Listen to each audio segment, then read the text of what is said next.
ഇന്നത്തെ വീഡിയോയിൽ ഞാൻ പറയാൻ പോകുന്നത് വ്യത്യസ്തമായ ഒരു വിഷയമാണ്.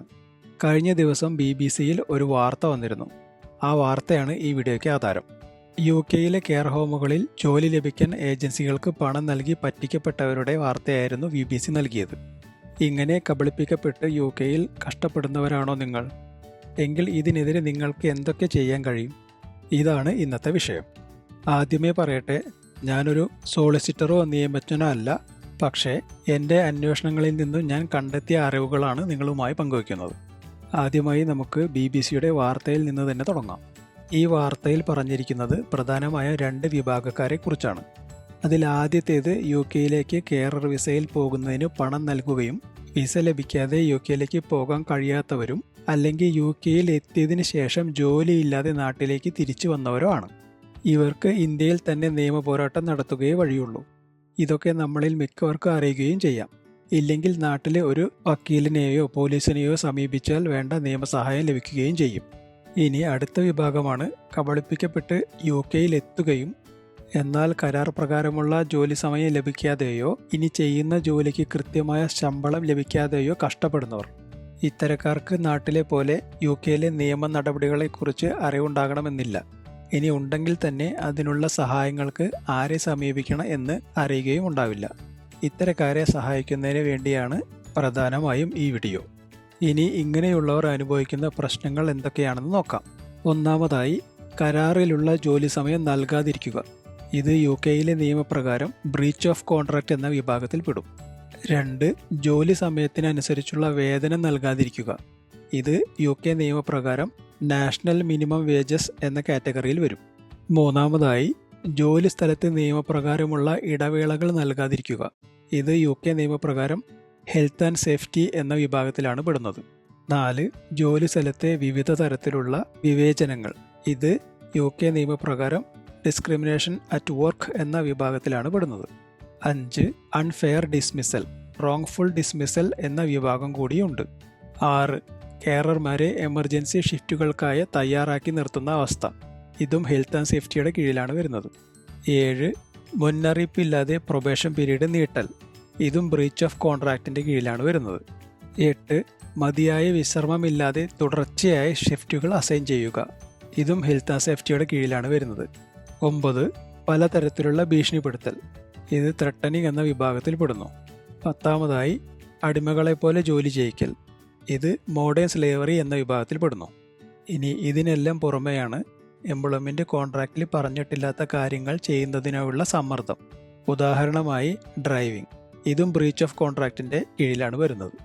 പ്രധാനമായും UK-യിലുള്ള കെയറർമാർ ഇത്തരത്തിലുള്ള പ്രശ്നങ്ങളെയാണ് അഭിമുഖീകരിക്കുന്നത്.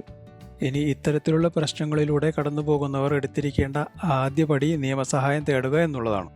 ഇവിടെയാണ് എല്ലാവരും പകച്ചു പോകുന്നത്. കാരണം വൈകാരികവും സാമ്പത്തികവും.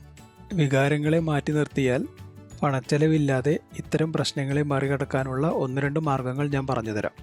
ആദ്യത്തേത്, ഏതെങ്കിലും നഴ്സിംഗ് യൂണിയനിൽ ചേരുകയും പിന്നീടുള്ള പ്രശ്നങ്ങൾക്ക് അവരുമായി ബന്ധപ്പെടുകയും ചെയ്താൽ നമുക്ക് ആവശ്യമുള്ള എല്ലാ സഹായങ്ങളും അവർ നൽകും. അതിനായി ആകെ നാം നൽകേണ്ടത് തുച്ഛമായ മാസവരി മാത്രമാണ്.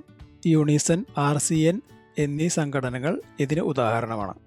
ഇനി ഇത്തരം സംഘടനകളിൽ അംഗങ്ങളല്ലാത്തവരാണെങ്കിൽ നിങ്ങൾ ആദ്യം ചെയ്യേണ്ടത് സിറ്റിസൺ അഡ്വൈസ് ബ്യൂറോയെ സമീപിക്കുകയും നിയമോപദേശം അഭ്യർത്ഥിക്കുകയും ചെയ്യുക എന്നതാണ്.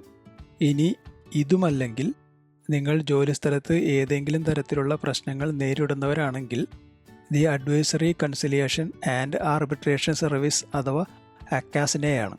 ഇവർ നിങ്ങൾക്ക് നിയമോപദേശവും സഹായവും നൽകുകയും നിങ്ങളുടെ എംപ്ലോയറുമായി പ്രശ്നപരിഹാരത്തിന് വേണ്ടി സംസാരിക്കുന്നതിനായി ഇടനിലക്കാരനായി നിലകൊള്ളുകയും ചെയ്യും.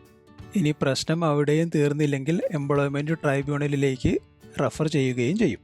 ജോലിക്കാരുടെ അവകാശങ്ങൾ എന്തൊക്കെയാണെന്നും മേൽപ്പറഞ്ഞ ജോലിസ്ഥലത്തെ ബുദ്ധിമുട്ടുകൾ എങ്ങനെ ACASൻ്റെ സഹായത്തോടെ പരിഹരിക്കാമെന്നും ACASൻ്റെ വെബ്സൈറ്റിൽ തന്നെ വിശദമായി കൊടുത്തിട്ടുണ്ട്. അത് എന്തൊക്കെയാണെന്ന് നമുക്കൊന്ന് ഓടിച്ചു പോകാം. ആദ്യമായി ACASൻ്റെ വെബ്സൈറ്റിൽ കയറിയതിന് ശേഷം ഹൗ ACAS ക്യാൻ ഹെൽപ്പ് എന്ന ഈ ഹെഡിന് താഴെ കാണുന്ന അഡ്വൈസ് എന്ന ലിങ്കിൽ ക്ലിക്ക് ചെയ്യുക. ഇപ്പോൾ നിങ്ങൾക്ക് ഈ പേജ് കാണാം. ഇതിൽ ഞാൻ നേരത്തെ പറഞ്ഞ എല്ലാ പ്രശ്നങ്ങൾക്കുമുള്ള അഡ്വൈസുകൾ ലഭ്യമാണ്.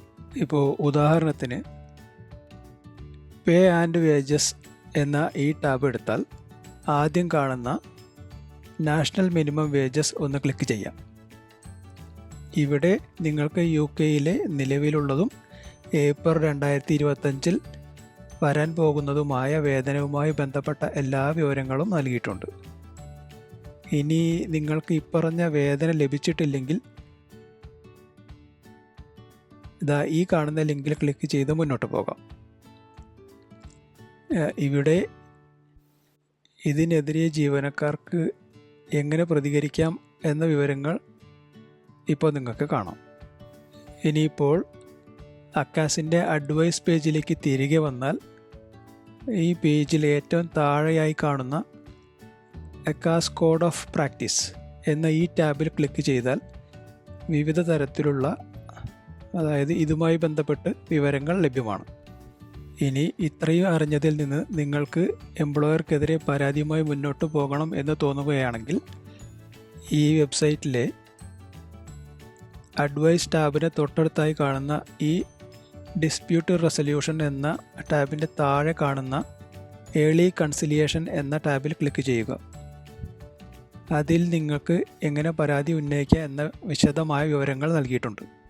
ഇതിനു പുറമെ ഈ പേജിൽ തന്നെ നിങ്ങൾക്ക് കാണാം ഈ സേവനം പൂർണ്ണമായും ഫ്രീ ആണെന്നും അതുപോലെ കോൺഫിഡൻഷ്യലും ഈസിയുമാണെന്നും പറയുന്നുണ്ട്.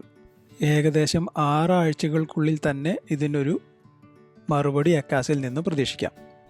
ഇനി ഇവിടെ പ്രശ്നങ്ങൾ പരിഹരിക്കപ്പെട്ടില്ലെങ്കിൽ അക്കാസ് തന്നെ ഒരു സർട്ടിഫിക്കറ്റ് നൽകുകയും ആ സർട്ടിഫിക്കറ്റ് ഉപയോഗിച്ച് എംപ്ലോയ്മെൻറ്റ് ട്രിബ്യൂണലിൽ പരാതി നൽകുകയും ചെയ്യാം. അപ്പോൾ ഒരു കാര്യം പ്രത്യേകം ഓർക്കണം, പരാതിയുമായി എംപ്ലോയ്മെൻറ്റ് ട്രിബ്യൂണലിൽ പോകണമെങ്കിൽ അക്കാസിൻ്റെ ഈ സർട്ടിഫിക്കറ്റ് കൂടിയേ തീരൂ. അവസാനമായി ഈ അക്കാസിന് പുറമെ gang masters and labour abuse authority, home office, HSE അതായത് ഹെൽത്ത് ആൻഡ് സേഫ്റ്റി എക്സിക്യൂട്ടീവ് അല്ലെങ്കിൽ ലോക്കൽ കൗൺസിലുമായും ഇത്തരത്തിലുള്ള പ്രശ്നങ്ങൾക്ക് നിങ്ങൾക്ക് സമീപിക്കാവുന്നതാണ്. ഇവിടങ്ങളിൽ പരാതി നൽകുന്നതിൻ്റെ വിശദമായ വീഡിയോ വരും ആഴ്ചകളിൽ ഞാൻ ഇടാം. ഇനി ഈ പറഞ്ഞ സൈറ്റുകളുടെയൊക്കെ ലിങ്കുകൾ ഞാൻ ഡിസ്ക്രിപ്ഷനിൽ പിൻ ചെയ്ത് വെക്കാം. ഇനി ഈ വിഷയവുമായി ബന്ധപ്പെട്ട് ആർക്കെങ്കിലും എന്തെങ്കിലും സംശയങ്ങളുണ്ടെങ്കിൽ കമൻറ്റ് സെക്ഷനിൽ ചോദിക്കുക. എനിക്ക് അറിയാവുന്ന തരത്തിൽ സഹായിക്കാൻ ശ്രമിക്കാം.